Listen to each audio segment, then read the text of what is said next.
Allez, bienvenue aujourd'hui sur ma chaîne YouTube. Aujourd'hui, je vais interviewer, écoutez-moi, alors, c'est très particulier. Vous allez voir un petit peu son histoire. C'est incroyable. J'adore. On en a parlé là en off. Elle s'appelle Aurélia Brillante. Écoutez, on dit brillante ou brillant? Brillant. Brillant, comme une pierre précieuse. Les amis, vraiment, écoutez bien ce qu'elle va vous partager, son histoire, etc. C'est une personne qui a plus de 1000 personnes dans son organisation. Enfin bon, tu vas nous partager ton histoire et elle est du sud de la France. On est presque cousins, voilà. Mais vous allez écouter son histoire. Elle voyage un peu partout. En tout cas, merci beaucoup Aurélia d'avoir accepté mon invitation. Comment vas-tu tout d'abord? Ben, ça va très bien. Merci à toi de m'avoir invité. Franchement, ça me touche énormément et ça va super. Ben Je suis écoute, vraiment contente d'être là. vu tes résultats, c'était le minimum, comme on dit. Alors, tu peux nous partager un petit peu ton histoire. Je dis pas de bêtises, ça fait quoi, 4 ans à peu près que tu es dans le marketing de réseau, c'est ça?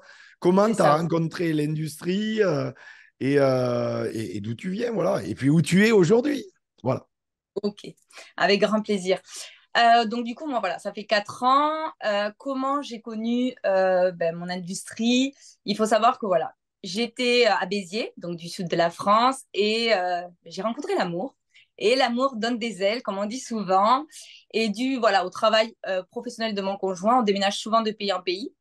Du coup, je suis restée, on va dire, pendant 2 ans sans travailler, mais je faisais des saisons. Donc, du coup, ça me permettait de vivre tranquillement pendant 2 ans. Sauf qu'on a vécu pendant 11 mois aux Pays-Bas. Et là, ça a été la descente aux enfers pour moi. Sans travail, sans rentrée d'argent, sans connaissance autour, rien du tout.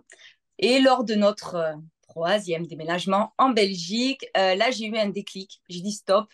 Je voulais redevenir indépendante. J'avais besoin de ça. J'avais besoin de trouver aussi je sais pas, un truc qui me faisait vibrer. Un truc qui me faisait vibrer, un truc qui me donnait envie et surtout de retrouver un épanouissement professionnel et personnel.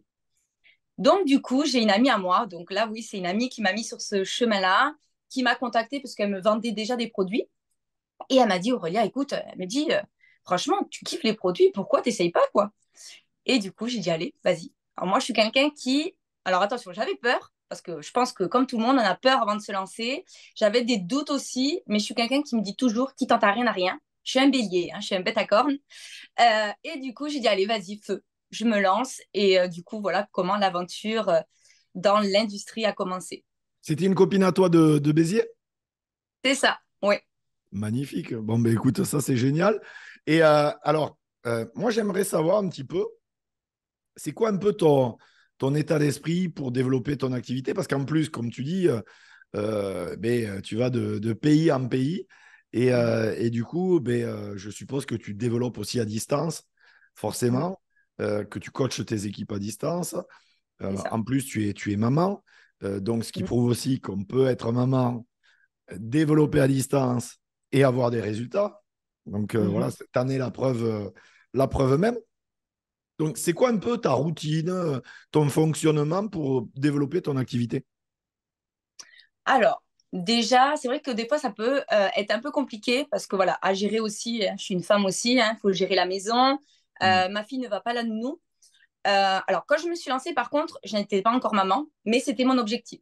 J'avais dit, voilà, moi, j'ai grandi, on va dire, dans une famille où on a vécu qu'avec ma maman et mes 2 frères. Et pour moi, je voulais reproduire ma maman qui était très, très déterminée, qui travaillait beaucoup pour nous, mais je ne voulais pas laisser mes enfants à la maison. Donc pour moi, ça, déjà, ça a été un gros objectif et ça a été ma détermination. Je me suis dit, avant d'avoir des enfants, je veux être indépendante et je veux bien gagner ma vie. Donc déjà, ça, c'était quelque chose qui m'a beaucoup poussée. Donc voilà, je me suis poussée et ce qui m'a aussi beaucoup poussée à créer une équipe, à créer tout ce que j'ai créé jusqu'à aujourd'hui. C'est aussi, voilà, comme je suis une compagne de conjoint de sportif, on a trop une étiquette sur le front, entre guillemets, que, voilà, on se roule les pouces, que on vit sur le dos de monsieur, que, voilà. Et ça, pour moi, c'était quelque chose que j'ai pas grandi dans cet environnement-là et je ne voulais pas montrer cette image-là parce que justement, je déteste ça. Donc, c'est vrai que déjà, j'avais ces deux choses-là qui me poussaient énormément derrière. Et ma force, voilà, ma force aujourd'hui, c'est ma fille. Voilà, entre guillemets, je vis ça. Je vis ça. J'aime me lever le matin. J'aime me dire, bon, alors attention, hein, des fois, je suis en pyjama toute la journée. Voilà le point fort aussi de notre métier. Mais oui, Mais voilà, j'aime me dire, allez, t'es là pour les autres parce que j'aime aider les autres. J'aime accompagner. J'aime tout simplement me former aussi. Parce qu'attention, avant, j'étais secrétaire, hein, donc rien à voir du tout dans ce métier-là. Donc vraiment, j'ai dû apprendre aussi tout ça. Et j'ai tout créé. Et voilà, aujourd'hui, j'ai, on va dire, un beau petit empire.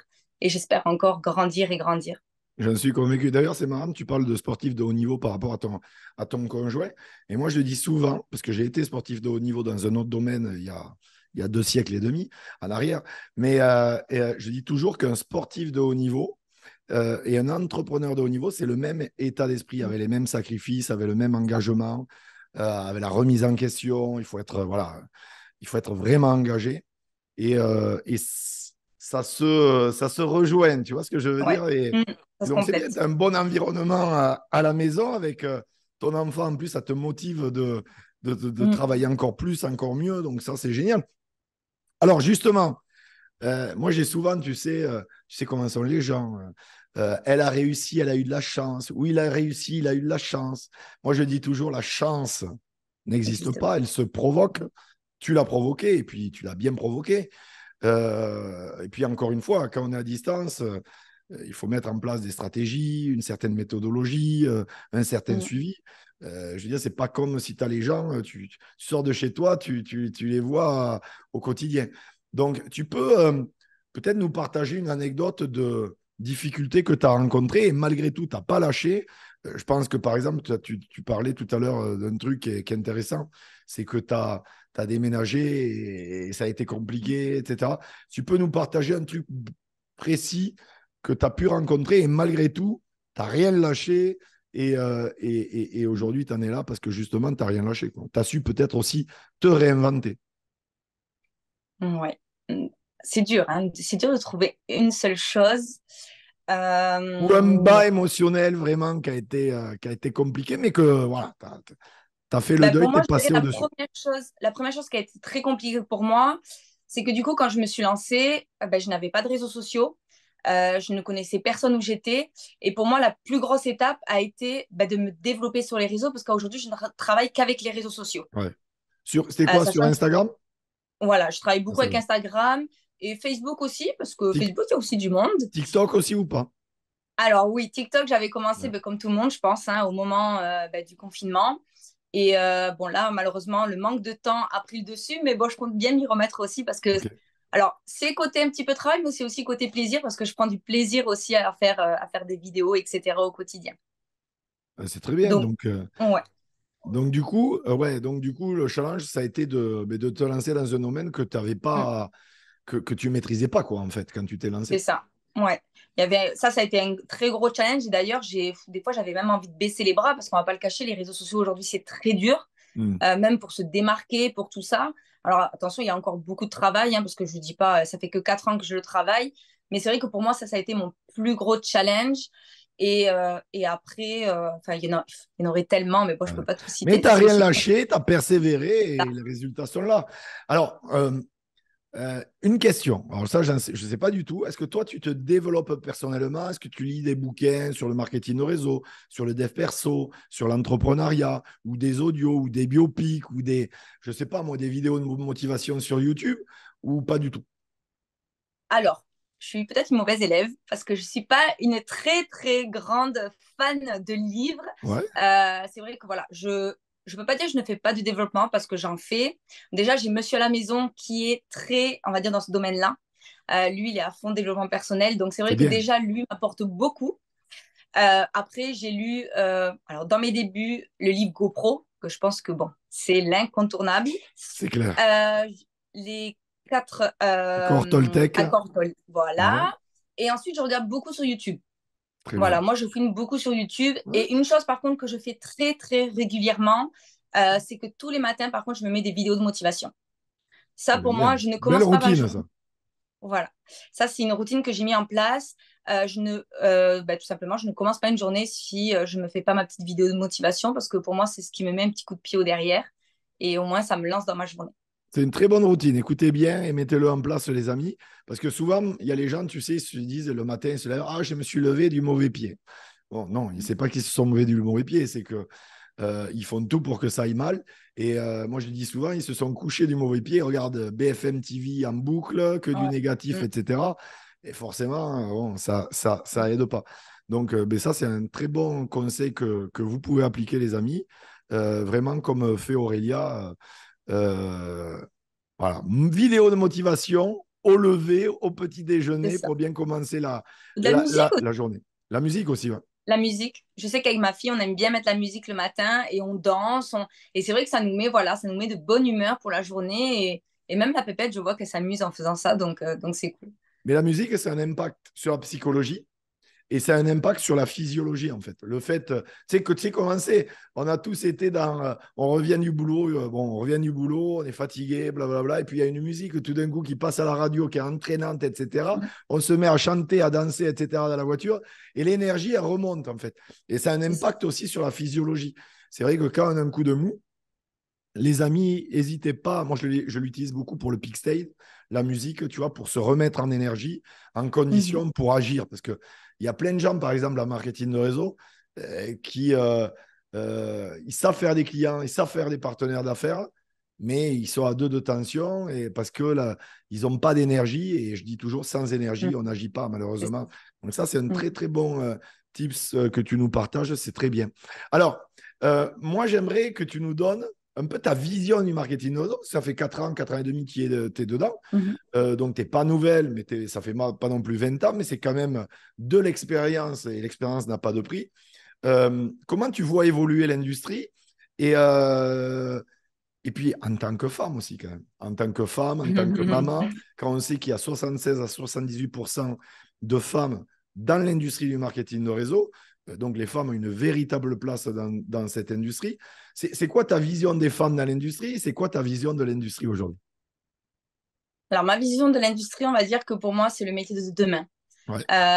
Honnêtement, si. Alors, en plus, moi, je suis quelqu'un qui, ben, vu que je suis maman, euh, si je pouvais aider toutes les mamans qui existaient au monde entier, je le ferais. Parce que quand on voit ben, la force, quand on voit ce que ça nous apporte, aujourd'hui, une maman, c'est quoi? Une maman, ça s'occupe des enfants, ça s'occupe du ménage, ça s'occupe de la maison, point barre. Aujourd'hui, pour moi, ce métier-là, qu'est-ce qu'il apporte aux femmes? Il apporte vraiment un épanouissement. On n'est pas juste maman, on est aussi ben, des femmes d'affaires.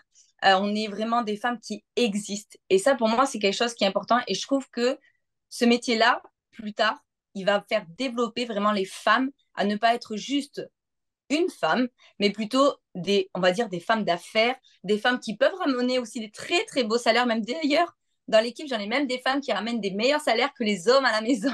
Alors attention, hein, je ne veux pas faire du sang entre les femmes et les hommes, mais vraiment, ben voilà, ce métier, je trouve que c'est l'avenir de demain et tout le monde devrait vraiment en tester et vraiment oser parce que franchement, moi, c'est quelque chose qui m'a apporté, comme je disais, c'était vraiment l'inconnu et ça m'a apporté mais un épanouissement, un développement sur moi. Enfin, aujourd'hui, même là, faire ça, je l'aurais jamais fait. Tu vois, l'interview, jamais de la vie. Me mettre devant une caméra, jamais de la vie. En live, jamais de la vie. J'étais quelqu'un qui était très renfermé. Aujourd'hui, ben, je suis sociable. Je m'ouvre aux gens. Aider les gens, c'est juste quelque chose qui est fabuleux. Enfin, voilà, je pense que ça va être vraiment le métier qui va, on va dire, développer et ouvrir les gens. Enfin, Mais pour moi, c'est ce que je ressens. tu dis quelque chose qui est très vrai aussi au niveau financier. Moi, par exemple, à l'époque, l'industrie, par exemple, elle pesait même pas 100 milliards de dollars. Tu vois, aujourd'hui, elle est à plus de 200 milliards. Mais je me rappelle à l'époque, les top earners, c'était mais vraiment de très très loin les hommes, tu vois, dans les classements. Il y avait énormément de femmes, mais c'était vraiment les hommes dans le top classement des Mhm. top earners au niveau financier, des plus gros chèques de l'industrie.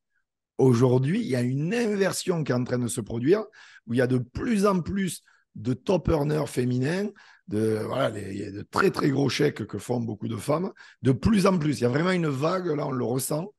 Et parce que c'est vraiment une industrie qui parle aux femmes. Mhm. Et puis, on ne va pas se mentir, au niveau entrepreneuriat, il faut savoir que les femmes, on le voit pas que dans le marketing de réseau, dans tous les domaines de l'entrepreneuriat, il y a aussi une histoire d'éthique, de valeur, de résilience. C'est ça. Moi, je le dis clairement, mesdames, vous lâchez rien. Et ça fait. Et puis, beaucoup de femmes sont plus coachables que d'hommes aussi. Parce que les hommes, il y a Ça aussi. peut être compliqué. Il y a une. Et il Il y a suffit qu'en plus, il suffit qu'ils une- soient un petit peu plus âgés que nous, parce que moi, dans mon euh, équipe, j'en ai. Ah, ben des fois, ils ont un petit peu de mal hein, de se laisser gérer par les il y a, femmes. il y a un gros souci, les gars. Si vous m'écoutez, l'ego, s'il vous plaît, mettez-le un peu au placard et écoutez les dames qui vous donnent des conseils. Voilà, un peu d'ego, l'ego de côté, voilà, ça fait pas de mal et surtout ça fera du bien à votre business parce que ça le fera évoluer. Et tu as raison. Et c'est pour ça qu'il y a de plus en plus de femmes qui ont du succès dans l'entrepreneuriat.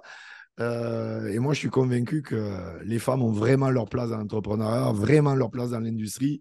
Il y aura de plus en plus de femmes qui feront de l'argent. Donc, allez-y, mesdames, prenez, appliquez les conseils d'Aurélia et lancez-vous, lancez-vous. Alors, j'aimerais terminer cette entrevue par une question que je pose à chaque fois, qui est sur les conseils qu'on pourrait donner à quelqu'un qui se lance ou qui vient de se lancer le marketing de réseau. Comme je dis toujours, on pourrait donner des milliers de conseils. Peut-être les 3 conseils que tu aurais aimé recevoir quand tu t'es lancé ou les 3 conseils qui te paraissent le plus pertinent aujourd'hui, que tu aimerais partager aux milliers de personnes qui vont visionner cette entrevue, Aurélia. 3, c'est limite, hein, parce que je pense Je qu'on pourrait sais, en on dire pourrait en donner beaucoup des plus. centaines, mais 3 Je qui te pense qu'on viennent à pourrait dire l'esprit. beaucoup plus. Mais déjà, la première chose, parce que ça, je le vois énormément lors de mes présentations d'opportunités, etc., c'est faites le choix par vous-même. Voilà. N'écoutez pas Pierre, Paul, Jean-Jacques, le voisin, le frère, la sœur, le conjoint surtout, mais faites vraiment votre propre choix. Parce que souvent, il y a des personnes qui n'osent pas parce qu'ils ont entendu Pierre, Paul, Jean-Jacques. Et ça, malheureusement, comme je dis souvent, c'est pas les gens qui vont payer vos factures, c'est vous-même. Donc, si vous-même, vous en avez envie, eh ben, faites-le. Donc, ça, c'est vraiment déjà un conseil que je le dis très souvent. Le deuxième, c'est être coachable. Pour moi, je trouve que il faut être coachable, il faut écouter, il faut voilà, si on veut grandir, ben, il faut savoir aussi se remettre en question et dire ok, ben oui, j'ai peut-être fait ça mal, ok. Moi la première, hein, souvent je me remets en question, souvent je sais ce qu'il faut que je corrige ou que je fasse. Et ça c'est aussi, je pense, un point qui est très très important d'être à l'écoute et être coachable. Et en troisième, qu'est-ce que je pourrais dire? Mais tu disais sur le deuxième point, tu vois, c'est intéressant parce que l'une des qualités primaires, en tout cas, je vois, moi, sur tous les leaders que j'interview, c'est la remise en question, tu vois. Mm. Et comme tu le dis, on a tous fait des erreurs. Donc, à un moment donné, il faut arrêter. Là, c'est aussi une part d'ego. C'est quand. Moi, je dis toujours, tu vois, on a tous de l'ego et c'est normal. Et voilà. Mais à un moment donné, quand l'ego surplombe l'intellect, ça va pas faire bon ménage. On doit avoir de l'ego, il n'y a pas de souci. Il faut à un moment donné que l'intellect prenne le dessus sur l'ego. Et C'est il faut ça. accepter que on fasse tous des erreurs. C'est un processus, le marketing de réseau, comme tu l'as dit très justement. Donc, Mm. encore une fois, l'ego de côté, les amis, et remettez-vous en question. Mais Et donc, attention, c'est dans les deux sens, hein, parce que ouais, même en tant que leader, des fois, on a du mal aussi à se remettre en question. bien sûr, bien Donc, sûr, bien même sûr. en tant que leader, c'est important de savoir aussi se remettre en question. Ouais. Et parce que voilà, pour moi, c'est ce que je dis, on a tous démarré de zéro.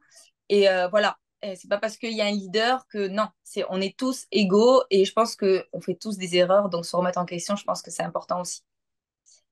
Et ton troisième conseil, Et mon troisième conseil, c'est il faut jamais abandonner. faut Voilà. rien lâcher.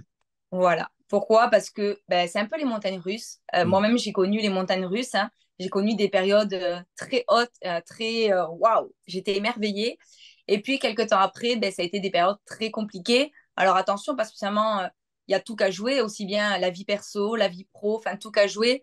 Mais vraiment, rester déterminé. Il faut toujours se battre et ne jamais rien lâcher.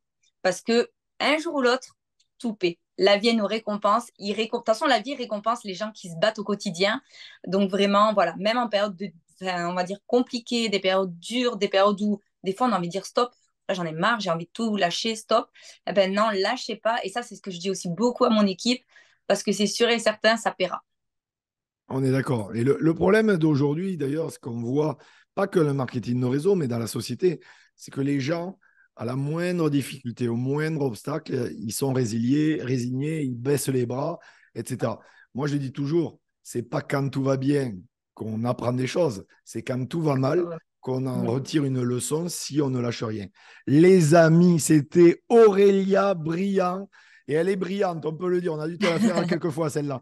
Merci beaucoup. Oui. Vraiment, écoutez bien, réécoutez l'entrevue avec Aurélia, parce qu'elle vous a apporté beaucoup de valeur ajoutée. Ça, c'est important. Partagez-le dans vos équipes.